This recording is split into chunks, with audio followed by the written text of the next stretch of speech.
So hi guys, this is Rename and welcome back to my channel. So today's video is going to be pretty much me talking about Tokyo traveling guide and tips. Yes, this is a video that I have been wanting to make all the time, and I hope more people can come to Japan and enjoy their trip without any stress. And yes, I will talk about mainly food, eating in Japan, transportation in Japan, and what to do in Japan. So I have 3 points, and I have like a timetable of when I'm talking what to jump to any information that you want right away. So further ado, let's get into the video. First of all, I will be talking about food in Japan. Yes, first of all, you should get a coupon at like a travel agency, and for example HIS provides a coupon that gives out like 10 or 20% discount of food or also souvenirs that you could buy around Harajuku, Shibuya area, or also other areas. Some coupons are like table free charge coupons or 10% off discount coupons, which will make the entire price lower in total. So I think this helps you out a lot. Second of all, you could also reserve through a website such as Voyagin, which is a website which provides a reservation and also a course or also all you can drink course menus. And the merits of reserving through Voyagin is that you could get a reservation for sure. You don't have to be able to speak Japanese, and also you get to reserve a course that you may not be able to find on guidebooks. And you have to be careful because you have to the confirmation can only be done a day before, so you have to reserve 1 day prior to the reservation date that you want to go. Be careful with that. 3, all you can drink. And all you can drinks are usually illegal in most of the countries, but it is not in Japan. It's pretty much normal, and you usually do it at night times, but some starts at 4 o'clock or early. But the rules of all you can drink is that you have to trade with glasses, and it's usually either 2 hours or 3 hours, but you have to take the last order 30 minutes before the 2 hour, 3 hour limit. And some has beer but some doesn't, so make sure you check out all the menu, like the drinks that you could get. And also it's better to ask for the hotel or any person who can speak Japanese to reserve, because most of the all you can drink may not take like English ordering, or people may not be able to speak English. So if you have anyone who could ask to reserve, that might be the best thing to do. Fourthly, Japan is a open can policy, so you could buy something at a convenience store and drink while you're walking, which is pretty cool, and I do this a lot as well. And in convenience stores there's a lot of good alcohols like horoyoi or strong zero. It's about 4% or 9%, so you could get a bit drunk with the can. You could go to concept cafes such as KAWAII Monster Cafe, Cat Cafe, Hedgehog Cafe, Owl Cafe, Stationary Cafe. There's tons of cafe plus something, so interesting concept cafes in Tokyo, especially in Shibuya, Harajuku area. So if you have something in mind, please check that out, and I will have some list of the concept cafes that I know right here. And many people may be wondering about the robot restaurant and the ninja restaurant. The robot restaurant is in Shinjuku, and it's basically like a show. So you get to eat a bento box, which is a box with some food. So it's not like a restaurant or any warm food.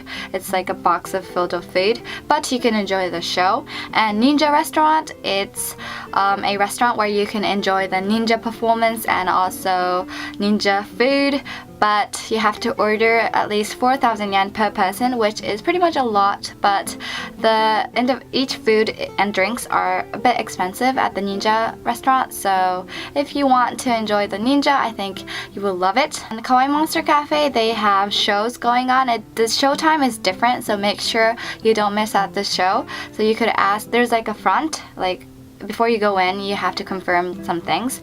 So you could ask if the show is still going on or they don't have it. and you could also check the website for more information.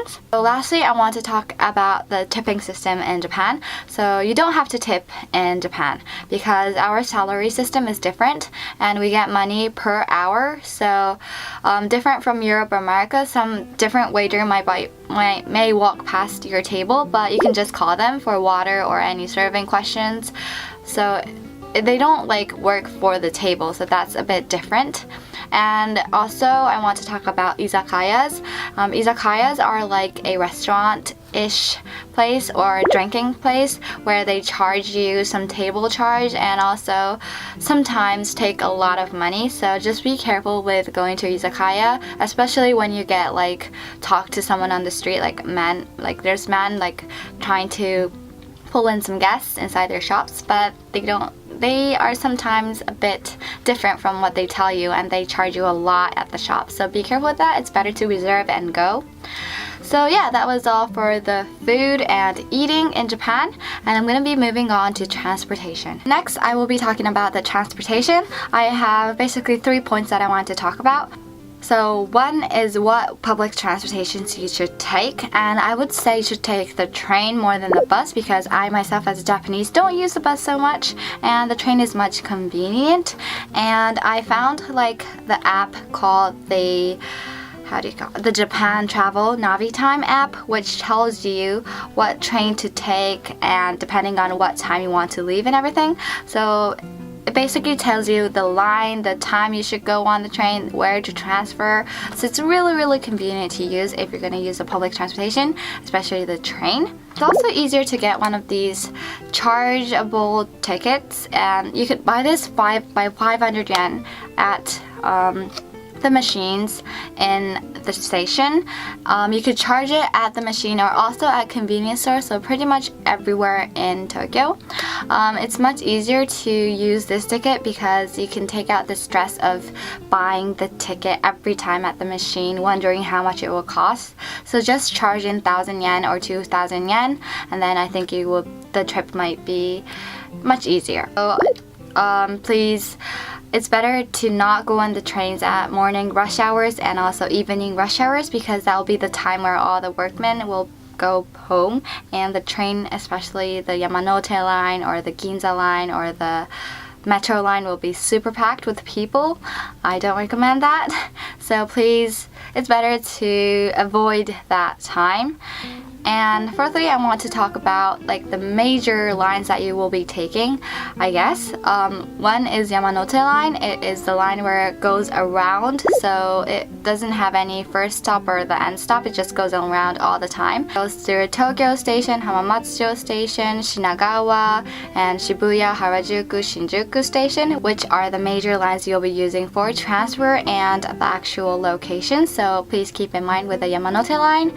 And also the metro lines, because they have 1 day free ticket. So if you, depending on where to go, you might be buying the 1 day free plan ticket for the metro line or the JR. So the JR and the metro are two different companies, so it will take you to different locations, but they usually have stations nearby. So I think if you buy either tickets, you could pretty much go everywhere.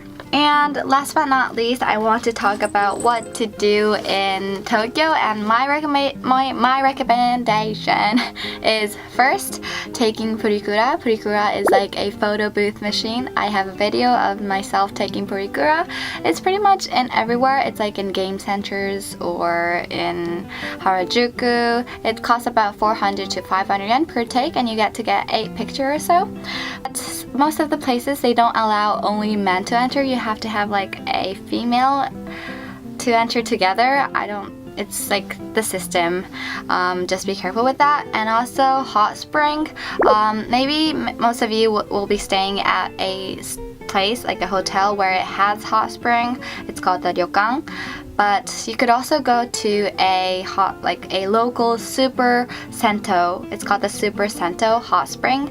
So it's like a local people who don't have bath or shower at home, they go to that place to take a shower. It's about 800 to 1,000 yen, and they don't give you any towel or anything, so you have to bring it with you. So that's a bit, maybe if you want to enjoy the local people hot spring, I would recommend that.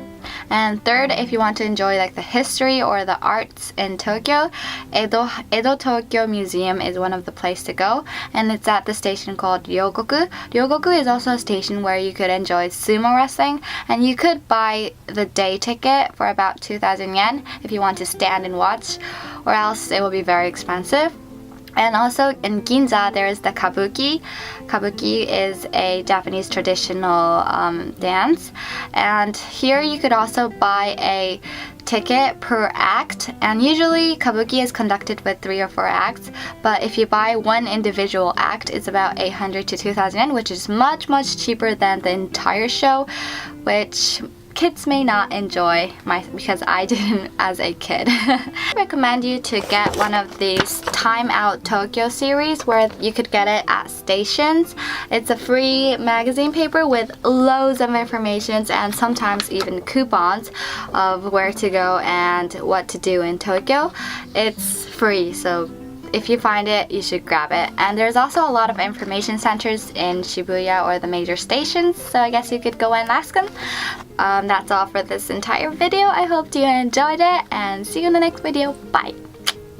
I made a video of you guys talking about the best souvenirs, and in that video I was talking about like best place to go, and 100 yen shop called the Daiso or the Seria is also a great place to go. It's all 100 yen. It's $1, and they have like so cute things, so convenient things. So that's all for this video. Bye!